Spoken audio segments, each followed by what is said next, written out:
अस्सलाम वालेकुम प्यारे बच्चों। ब्राउन मुंबई महानगर पालिका शिक्षण विभाग MCGM ऑनलाइन वर्चुअल क्लास में आप सभी का इस्तकबाल है, स्वागत है। मैं हूं आपका मुअल्लिम शम्स तबरेज़। चलिए करते हैं लेसन की शुरुआत।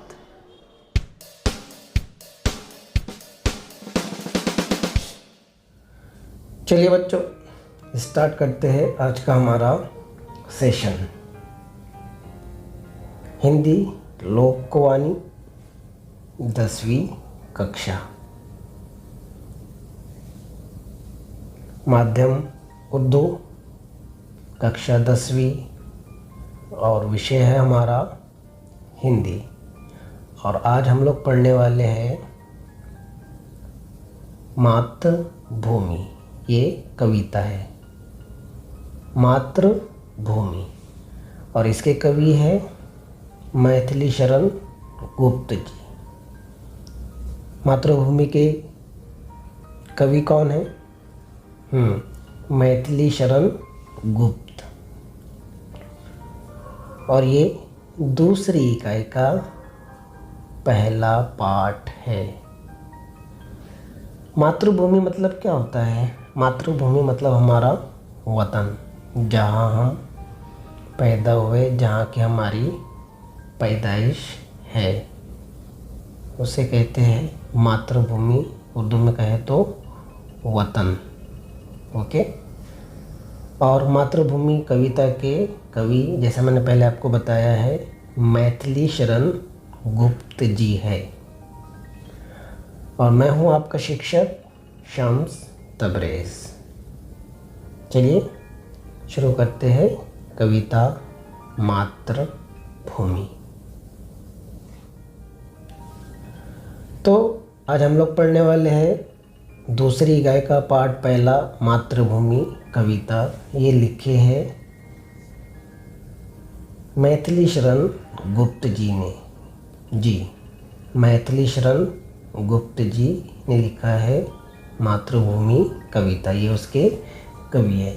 तो आगे बढ़ने से पहले हम मैथिली शरण गुप्त जी के बारे में कुछ जानकारी ले लेते हैं, इनसे परिचय कर लेते हैं ताकि हमें कविता समझने में आसानी हो। तो ये है मैथिली शरण गुप्त जी।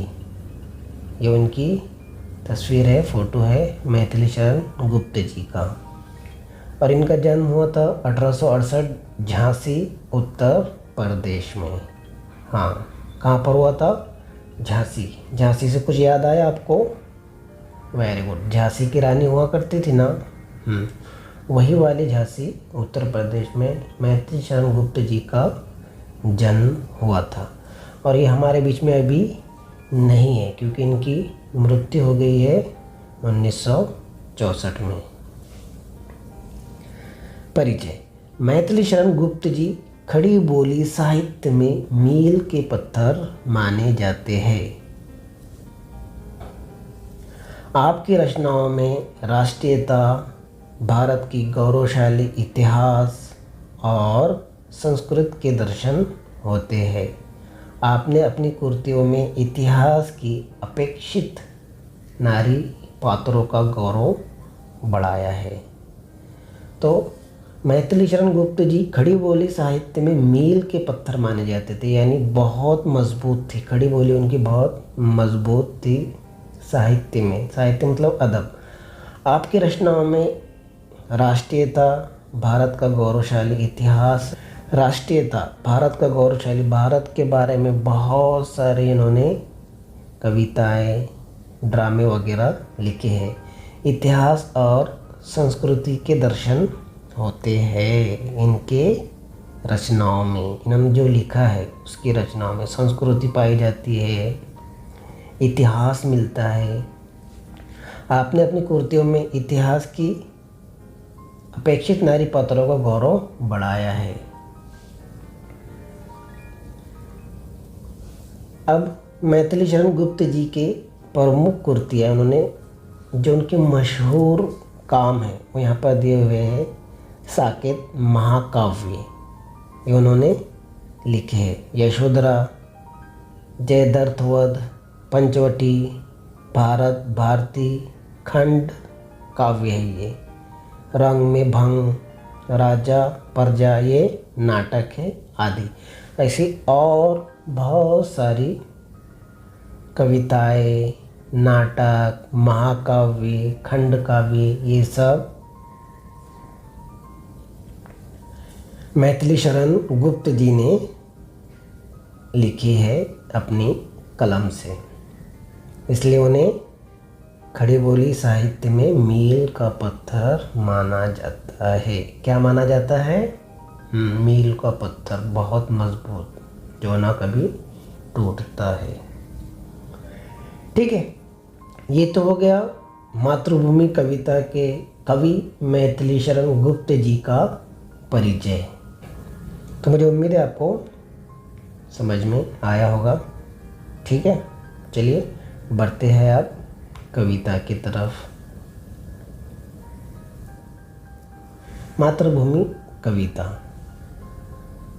पद्य संबंधी। इस कविता में क्या बताया गया है और इस कविता में मैथिली शरण गुप्त जी ने क्या समझाने की कोशिश की है वो देखते हैं। प्रस्तुत कविता में मैथिली शरण गुप्त जी ने हम सब की मातृभूमि भारत माता का गौरवगान किया है। यहाँ आपने भारत भूमि की हरितिमा, नदी सागर, फल फूल, चांदनी प्रकाश आदि का सुंदर वर्णन किया है। साथ ही जन्मभूमि की विशेषताओं को भी दर्शाया है। तो क्या बताया गया है इस कविता में? मैथिली शरण गुप्त जी ने हमारी मातृभूमि यानी हमारे वतन, हमारा जन्म स्थान भारत माता का गौरवगान किया है और इसकी सुंदरता, इसके नदी सागर, चांदनी प्रकाश, अलग अलग चीज़ों के बारे में इस कविता में मैथिली शरण गुप्त जी ने बताया है। तो ये है कविता का पद्य संबंधी। बढ़ते हैं अब कविता की तरफ।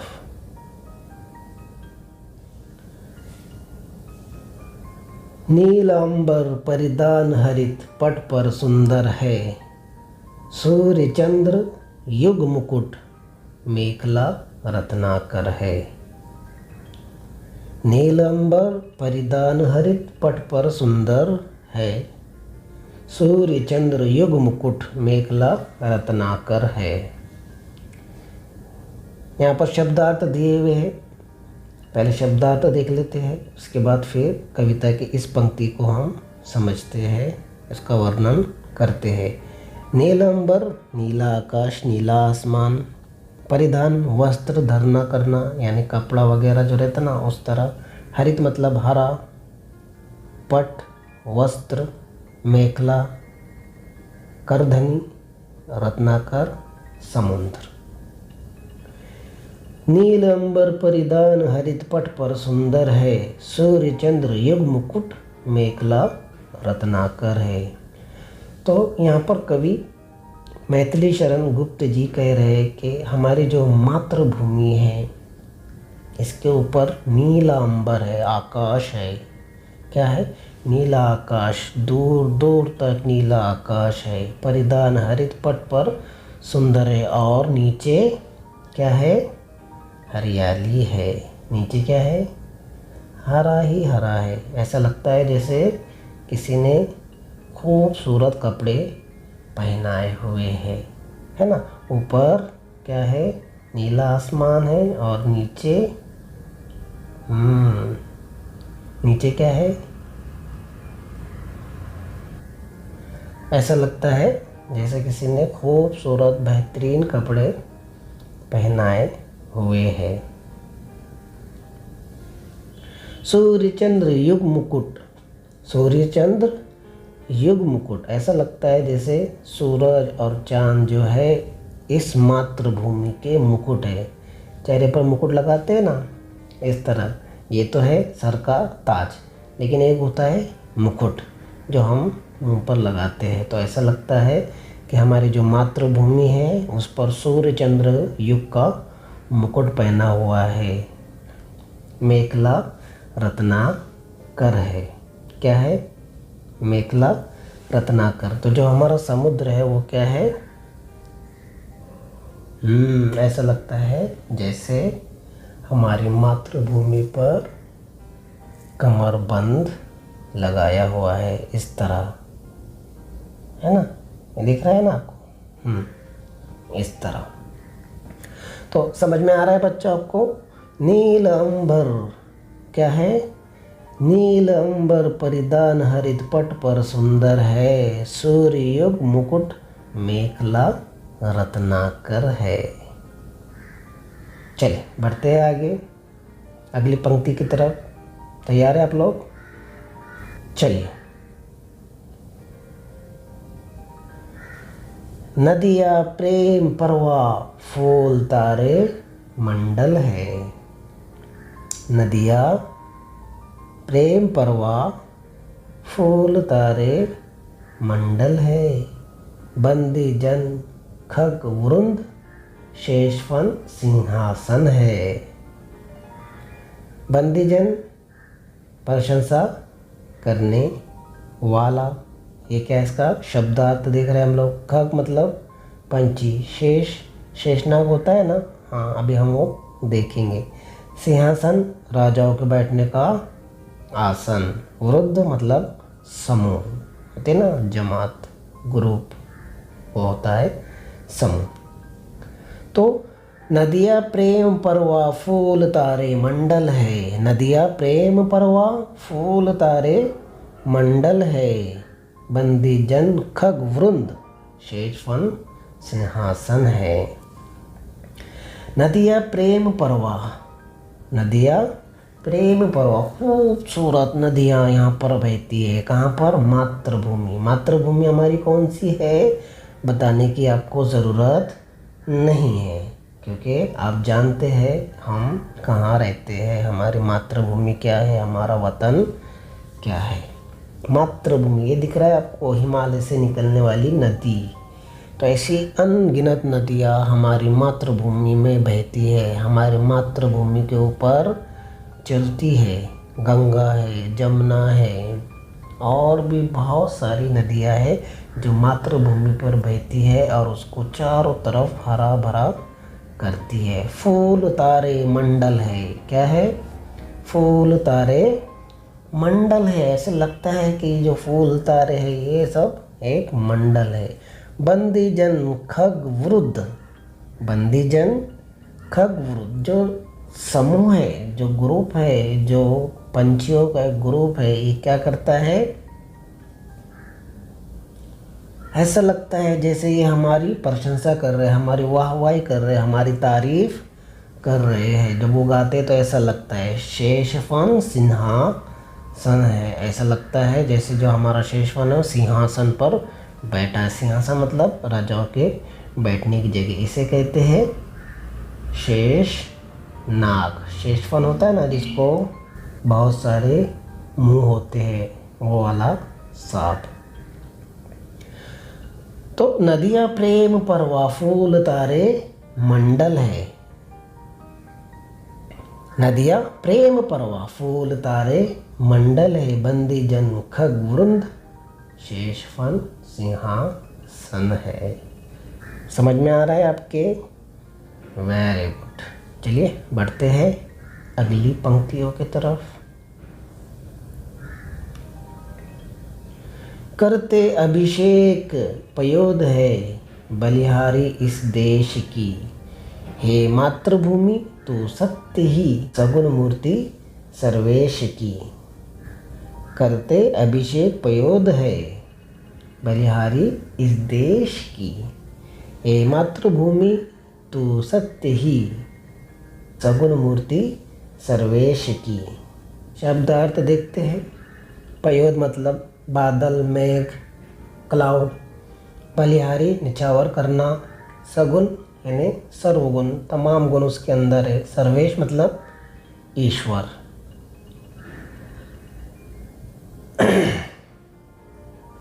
तो करते अभिषेक पयोद है बलिहारी इस देश की। हे मातृभूमि तू सत्य ही सगुण मूर्ति सर्वेश है।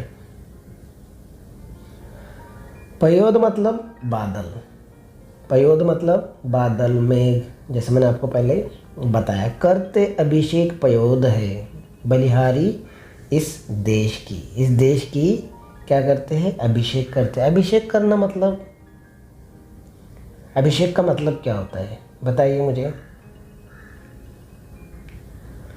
आपने फिल्मों में या फिर सीरीज़ में सुना होगा कि आज हमारे पुत्र का अभिषेक होने वाला है ना? ज़रूर सुने होंगे आप। अभिषेक मतलब किसी को, किसी की स्थापना करना, किसी को स्थापन करना, नस्ब करना, बिठाना, राजा बनाना, अपना उत्तराधिकारी बनाना, उसे कहते हैं अभिषेक। अभिषेक करना समझ में आ रहा है आपके? अभिषेक का मतलब, अभिषेक का अर्थ। Very good.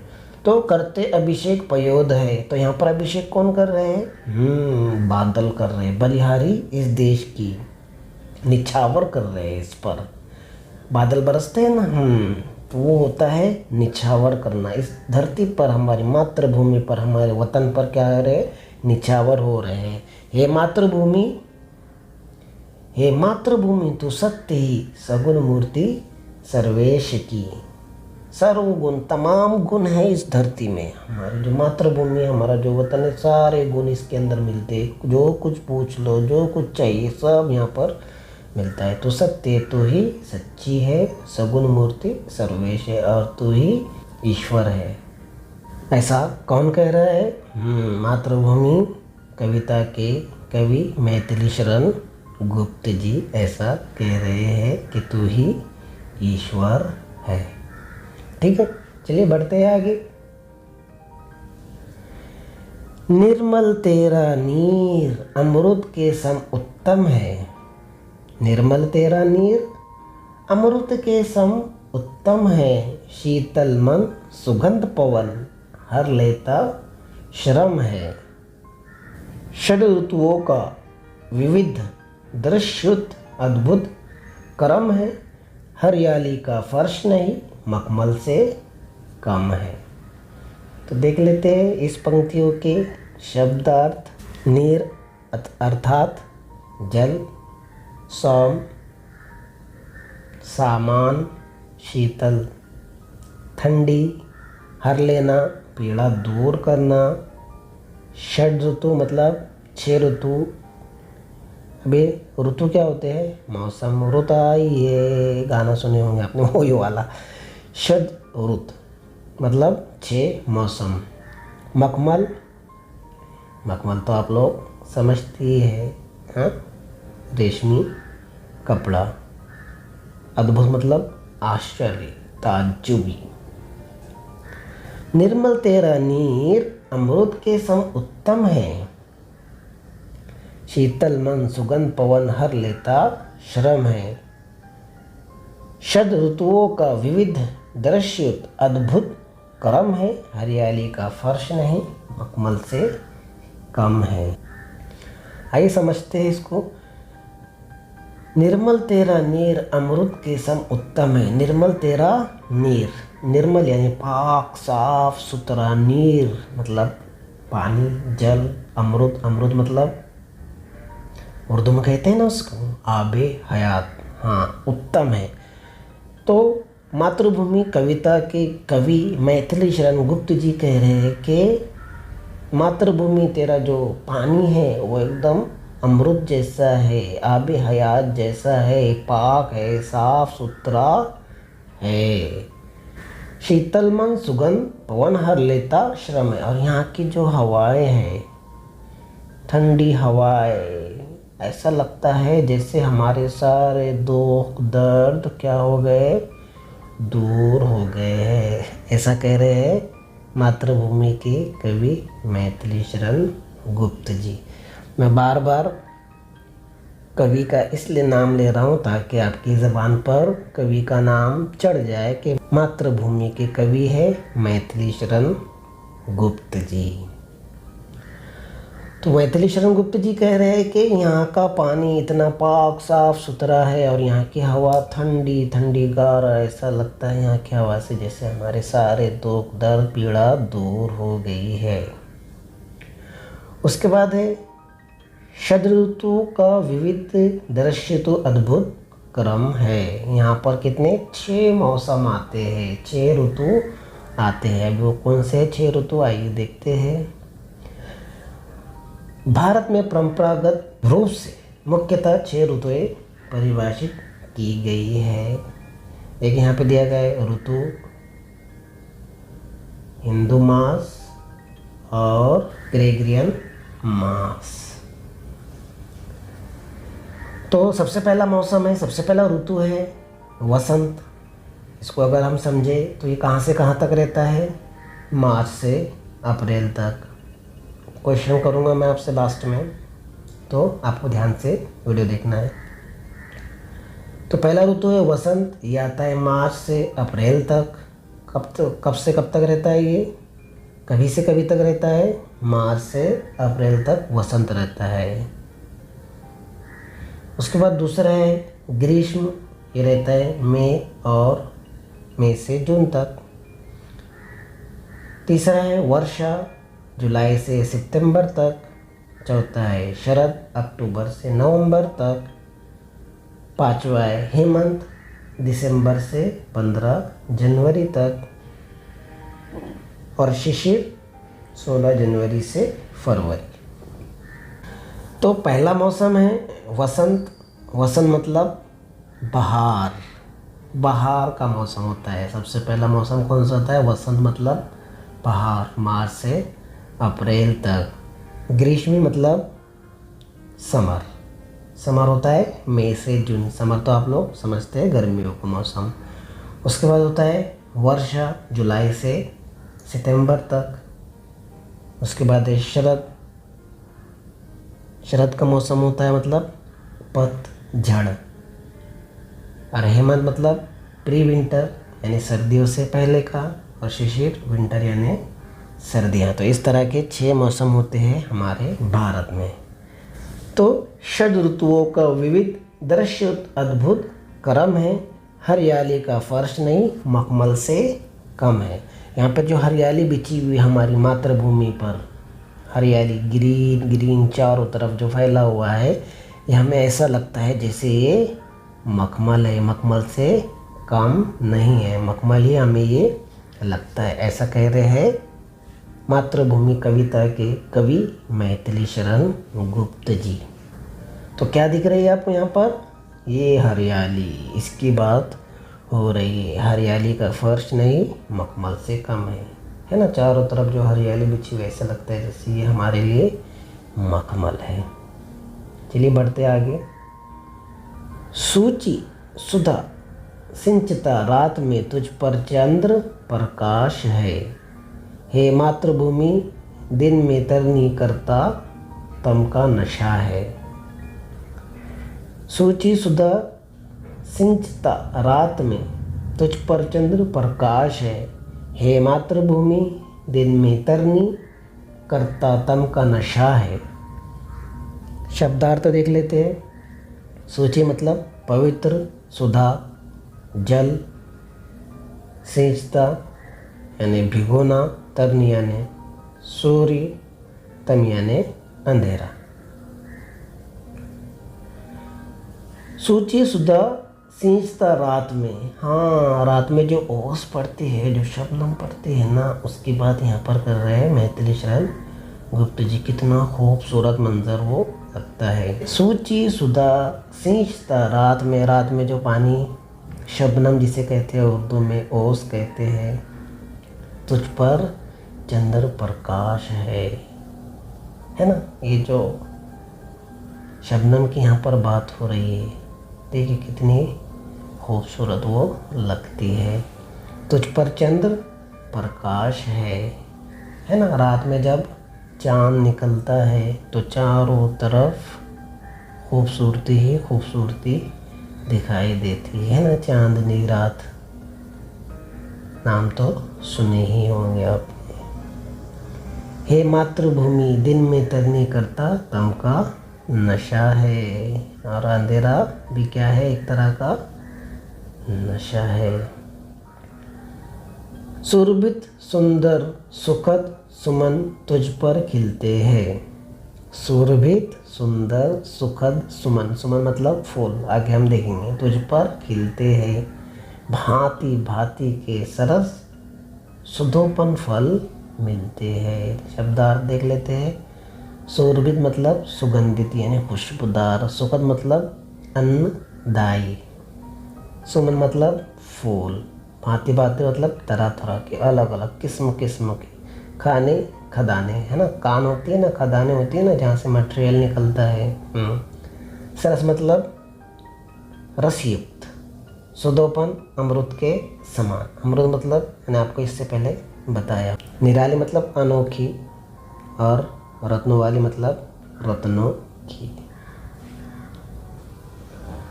तो रत्न का मतलब कीमती पत्थर होता है ना। आपने हमारे भारत में अवार्ड सुने होंगे, भारत रत्न, खेल रत्न। तो ये रत्न होता है ना, भारत का रत्न मतलब खूबसूरत जो पत्थर जो अंगूठी में लगाया जाता है, हीरे के जैसा, हीरे से भी ज़्यादा वो कीमती होता है, उसे कहते हैं रत्न। सूरबी सुंदर, सुखद सुमन तुझ पर खिलते हैं, भांति भांति के सरस, सुधोपन फल मिलते हैं। तो मातृभूमि कविता के कवि मैथिली शरण गुप्त जी क्या कह रहे हैं कि सूरबीर सुंदर सुखद सुमन तुझ पर खिलते हैं। मतलब मातृभूमि तुझ पर इतने खूबसूरत फूल खिलते हैं, हजारों लाखों किस्म के फूल खिलते हैं, अलग अलग तरह के फूल खिलते हैं, भांति भांति के सरस सुधोपन फल मिलते हैं। क्या होते हैं? फूल मिलते हैं, फल मिलते हैं, फल, फ्रूट्स, समझता है ना आप लोगों को? Very good. तो तमाम चीज़ें यहाँ पर हमें मिलती है, चाहे फूल हो चाहे फल हो। औषधि है प्राप्त एक से एक निराली। औषधि है प्राप्त एक से एक निराली, खाने शोभित कही धातु वर रत्नों वाली है ना। खाने मतलब खदाने, सुधोपन अमृत के समान, निराली मतलब अनोखी, और रत्नों वाली मतलब रत्नों का। इसके पहले हम देख चुके हैं। तो औषधि यहाँ प्राप्त एक से एक निराली है ना।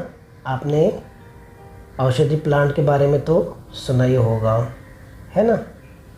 अदरक है, तुलसी है, पुदीना है, अश्वगंधा है, ये सब क्या है? ये सब पौधे हैं, और इससे क्या बनती है? औषधि बनती है। तो ये सब कहाँ मिलते हैं? मातृभूमि पर, हमारे जो जन्म स्थान है यानी कि भारत, यहाँ पर हमें तमाम चीज़ें ये मिलती है, एक से एक निराली। जो भी औषधि हमें चाहिए वो औषधि का पौधा हमें यहाँ पर मिलता है। खाने शोभित कई धातुवर रत्नों वाली है। यहाँ पर खान खोदे तो अलग अलग किस्म के हमें धात मिलती है, सोना, चांदी, पीतल, तांबा, लोहा, स्टील, टाइटेनियम, जिंक। ये तमाम चीज़ें, तमाम धातु हमें ज़मीन से ही मिलती है, यानी कि हमारी मातृभूमि से।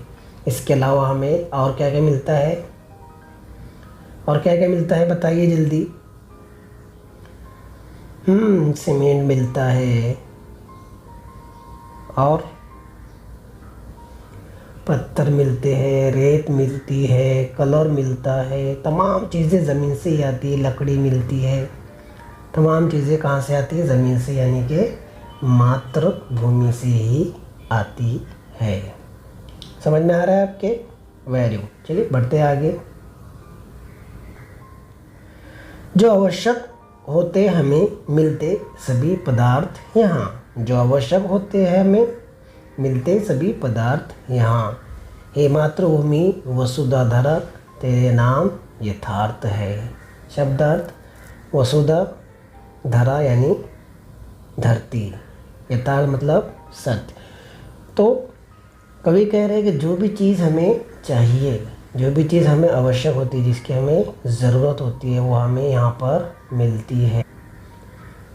क्या होती है? मिलती है। कहाँ मिलती है? मातृभूमि पर। सभी पदार्थ, चाहे खाने वाले हो, पहनने वाले हो, ओढ़ने वाले हो, इस्तेमाल करने वाले हो, आवश्यक होते हो, खाना पीना, दवाई, सब चीज़ें यहाँ पर हमें मिलती है। सभी तरह के पदार्थ हमें यहाँ पर मिलते हैं। हे मातृभूमि वसुधा धरा, यह हमारी धरती है मातृभूमि, तेरे नाम यथार्थ है और तेरा नाम ही क्या है? सत्य है। कौन कह रहा है ये? मातृभूमि कविता के कवि मैथिली शरण गुप्त जी। पढ़ते आगे। क्षमामयी तू दयामयी है, क्षेममयी है, सुधामयी वात्सल्यमयी तू प्रेममयी है। क्या कह रहे कवि? शब्दार्थ देखते हैं। क्षमामयी यानी क्षमा करने वाली, दयामयी यानी दया करने वाली, क्षेममयी यानी सुख देने वाली, सुधामयी यानी अमृत युक्त, अमृत की जैसी, और वात्सल्यमयी मतलब प्रेम से भरी। तो मातृभूमि कविता के कवि मैथिली शरण गुप्त जी कह रहे हैं तू क्षमामयी है। किसे कह रहे हैं ये? मातृभूमि को, हमारे वतन को, जहाँ हम पैदा हुए, उसे कह रहे हैं कि तू क्षमामयी है, तू दयामयी यानी तू माफ़ करने वाली है, तू प्यार करने वाली है, दया करने वाली है, रहम करने वाली है, सुख देने वाली है, तमाम दुखों से निजात देने वाली है, तो अमृत युक्त है, तो प्रेम से भरी है, तो प्रेममयी है, तो हमसे इतना प्यार करती है। कौन? मातृभूमि। हमें हर चीज़ देती है, चाहे फल हो, चाहे फ्रूट हो, चाहे पदार्थ हो, चाहे खानों से निकला हो, सोना चांदी पीतल लोहा तांबा ये हो, चाहे पौधे हो, चाहे फूल हो, चाहे फ्रूट्स हो, तमाम चीज़ें हमें कौन देती है? मातृभूमि देती है। ऐसा कह रहे हैं मैथिली शरण गुप्त जी। विभवशालिनी विश्वपालिनी दुख हरती है, भय निवारणी शांतिकारिणी सुख करती है। शब्दार्थ देखते हैं। विभवशालिनी यानी धन संपत्ति देने वाली, विभवशालिनी यानी डर को दूर करने वाली, शांतिकारिणी यानी शांति निर्माण करने वाली। तो मातृभूमि कविता के कवि मैथिली शरण गुप्त जी कह रहे हैं कि जो ये हमारी मातृभूमि है, ये क्या है? धन संपत्ति देने वाली है, हमें लाभ देने वाली है, धन देने वाली है, पैसा देने वाली है, और ये हमें डर को दूर करने वाली, डर को भगा देने वाली, तो सुख देने वाली, दुखों से दूर रखने वाली है, और डर से भी दूर रखने वाली, डर को दूर भगाती है, शांति रखती है, चारों तरफ सुकून सुकून और सुकून रखती है, सुख करता है, शांति है, चारों तरफ सुकून है। इस तरह है हमारी मातृभूमि। मातृभूमि भारत। किसे कह रहे हैं? भारत को कह रहे हैं, हमारी मातृभूमि कह रहे हैं। जितनी भी विशेषता यहाँ पर मैथिली शरण जी ने यहाँ पर बताई है, वो सब मातृभूमि भारत के लिए है। पढ़ते हैं आगे। हे शरण दायिनी देवी तू करती सबका त्राण है, हे मातृभूमि संतान हम, तू जननी तू प्राण है। मैथिली शरण गुप्त जी कह रहे हैं कि तूने हमें यहाँ पे शरण दिया, यानी यहाँ पर हम पैदा हुए, इस मातृभूमि पर, इस धरती पर, इस भारत की देवी पर हम पैदा हुए हैं। करते सबका त्राण है, सबको तो साथ में लेकर चलती है। मातृभूमि संतान हम तेरे बच्चे हैं। कौन कह रहा है ये? मैथिली शरण गुप्त जी कह रहे हैं कि हम तेरे बच्चे हैं, तू जननी तू प्राण है, तो हमारी क्या है? माँ है, तूने हमें पैदा किया। ऐसा कह रहे हैं मैथिली शरण गुप्त जी। तो समझ में आया बच्चों आपको? आज हमने कविता पढ़े मातृभूमि, और इसके कवि थे मैथिली शरण गुप्त जी। मैथिली शरण गुप्त जी ने भारत के अलग अलग प्रकार की चीज़ों को यहाँ पर दर्शाया है, बताया है अपने कविता के ज़रिए। तो बच्चों, मुझे उम्मीद है आपको आज का ये लेसन पसंद आया होगा। लेसन पसंद आया तो वीडियो को लाइक कीजिए, शेयर कीजिए और इस चैनल को सब्सक्राइब कर लीजिए। आज की वीडियो में बस इतना ही। मिलते हैं नेक्स्ट वीडियो में, तब तक के लिए अपना ख्याल रखिए। अल्लाह हाफिज़। तो बच्चों, मुझे उम्मीद है आपको आज का लेसन पसंद आया होगा। आज की वीडियो में बस इतना ही। मिलते हैं हम नेक्स्ट वीडियो में, तब तक के लिए अल्लाह हाफिज़।